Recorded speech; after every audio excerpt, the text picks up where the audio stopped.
Hi there, Bird here. Thank you for joining me back here at Bird Loves Bear. Yesterday was the big day, the big 1-5. Happy birthday to Bear.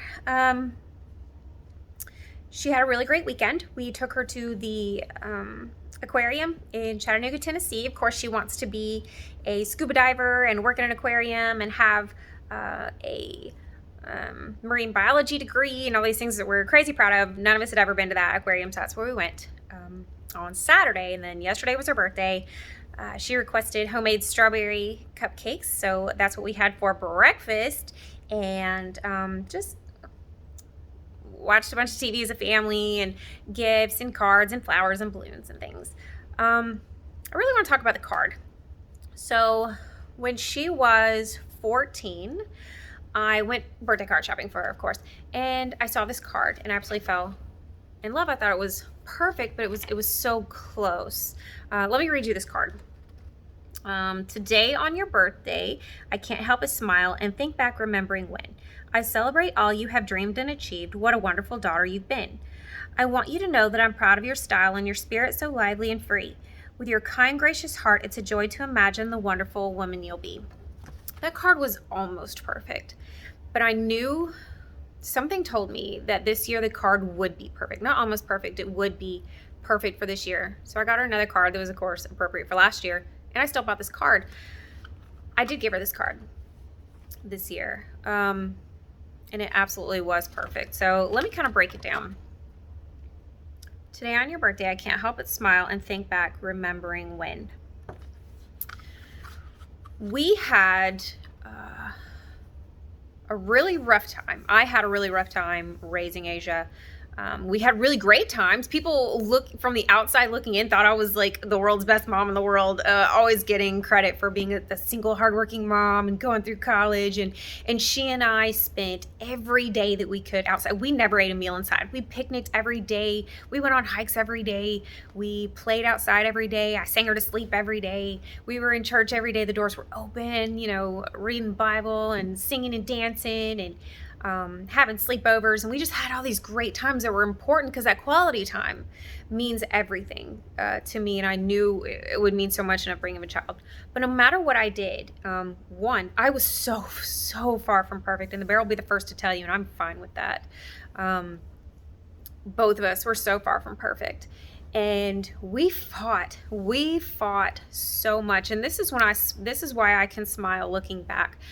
One, remembering all the amazing times that we had together when quality time was abundant, but also how much we have overcome the insane obstacles. Not only did she have every year, it seemed like there was a new obstacle to overcome.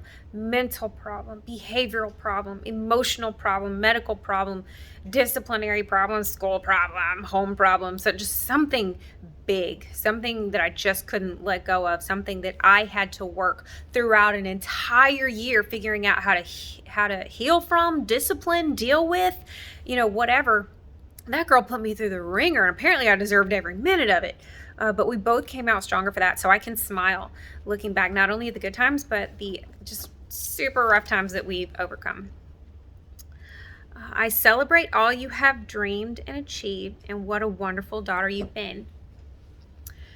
Two things there. All that you've dreamed and achieved. That card was not right for last year. Last year, Asia, you can't move. Last year, and part of this year, Asia had one thing I was always proud of, no matter how much of a run for my money she gave me. She always had dreams, and that was so much more than I ever had. She had really big dreams, lots of talent, lots of plans with that talent, and I wanted this, and I'll bet I could this, and I wish I could this. And I tell you, people, she gave up on every one of them. I spent so much time and money and energy. She's like, I want to be a model. So I took her to be a model, and she got super shy on me on that at the auditions or whatever. I want to be a singer. Every time she got in front of a camera or microphone, she was like, she wanted to be in a pageant. And spent all this time and money. You guys know how pageants are. And she looked amazing, and she was precious and tiny, and it was her very first one. And she got up there and was like, and she froze and was like, I hate this. This is stupid. Okay. She wanted to play violin, bought her a violin, paid for violin lessons. Totally blew that off. After like one. Had to figure out the style of the violin. I want to dance. She danced for 1 year and got tired of it. I want to play clarinet, guys. She is the most amazing clarinet player. She knows that. And she has one bad day with her butthead of a band director, and as I'm dropping out of band, I hate band so much, I'm out, I'm done, this is stupid, I hate clarinet, I'm gonna throw it in the trash, and just super dramatic. I want to, like, she just had so many dreams. This most recent one that makes me the most proud is that she decided she wanted to go to the Alabama School of Math and Science. That blows my mind because she is so good at math and science, and I suck so badly at math and science. It's not my thing. We're such opposites academically. So again, with her wanting to have a science-backed degree and just being amazing at math, she decides, I want to go to a residential high school. That's a huge deal. You have to be invited, you have to be recommended, you have to have amazing ACT scores, and she's not even old enough to have taken the ACT for the first time, and she's going to next Saturday. But for several months after she made that decision, gosh, she did all the research, she found the place. This was all her idea. I was so proud. And she spent so much of her, year 13 and 14 having these great ideas. And then every time we would have any kind of an argument, every time she was discouraged in any little way, anytime something was too difficult for 2 seconds, I quit, I give up, that was a stupid idea, you can't make me, I'm not going, I never, it was just such a big blow up. And I hated that for her because I knew it was what she really wanted. Parents, never let your children, if there's something they really, if it was their idea, if it was something they're really good at, if it was something you just see in their eye that that's what they want, don't let them quit. Do not let them quit. And I'm not saying like push them to do stuff they hate or that it turns out they're no good at or force them to because it's your dream or anything crazy like that. But when you can tell that this is where a child belongs and they want to just give up because they're easily discouraged, you have to nurture the opposite of that. And so I did. I did a whole lot of yelling at her. Asia, I apologize for every second. Again, I can't apologize enough for every second that I was like, I was a quitter and you're not going to be lousy like me. Or my parents sucked and that's the reason I'm the way I am and I'm not going to let that happen for you. Or I'm tired of you being a quitter. Or you have wasted so much of my time. Anything negative like that. It took a lot and a long time of me saying, baby, you're okay. You're going to be fine. That math problem is hard. You don't have to be perfect. You're going to make it. This is an awesome idea. I don't know what changed her mind. I can't even begin to know what changed her mind because after months of this, just the other day, she says, you know what? I'm going to take the ACT. I'm going to, and she, like I said, she's going to next Saturday. I'm going to go to the school. We have a lot going on in our lives that affect this situation that most of you don't know about. And overcoming that to say, I'm going to go, I'm leaving, and I'm going to live in a residential high school for an entire year because it's going to be fun. It's going to be an adventure. I know it's going to be amazing. I'm going to be good at it. It's going to be a jump start on my career. That's huge, guys. At 14 years old, to make decisions and steps and push yourself towards something like that is huge. So, Baby Bear, I am so proud. Again, last year would have never happened. Not in a million years. Big dreams, no follow through. And this year is so, so different. Let's see. I want you to know that I'm proud of your style and your spirit so lively and free.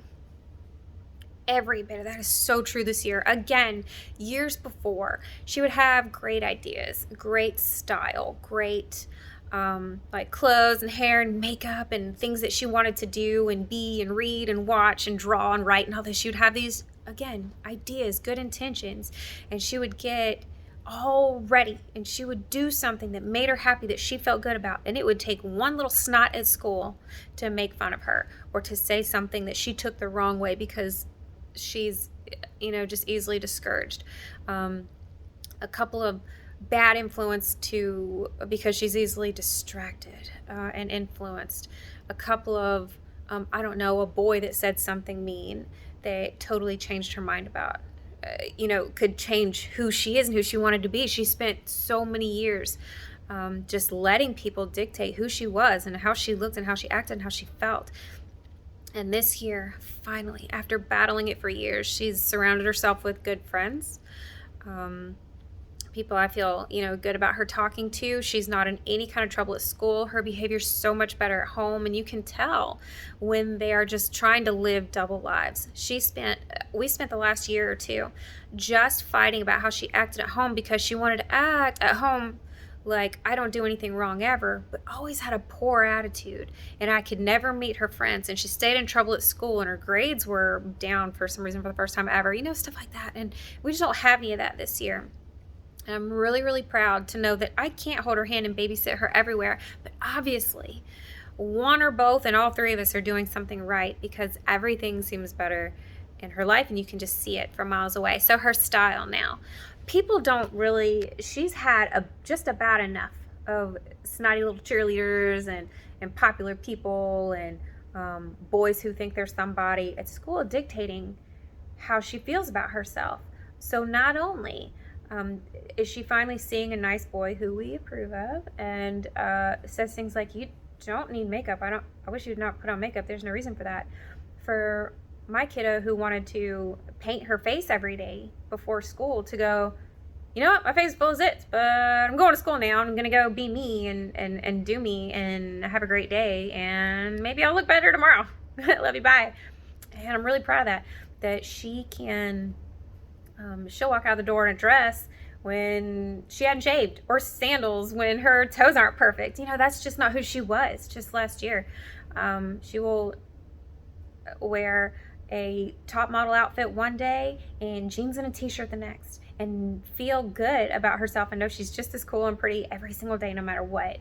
And that is really, really good for my heart. I love her style. This girl is out there. And some days, again, like I said, jeans and t-shirt, and some days stuff I would never even dream of being able to pull off. And she just has that confidence and that style.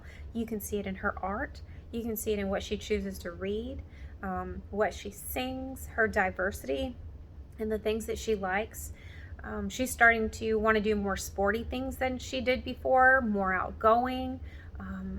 Instead of being discouraged by band, she's talking about, moving up to the next level in that, and all of that just really means the world to me. But I'm so proud of you for that.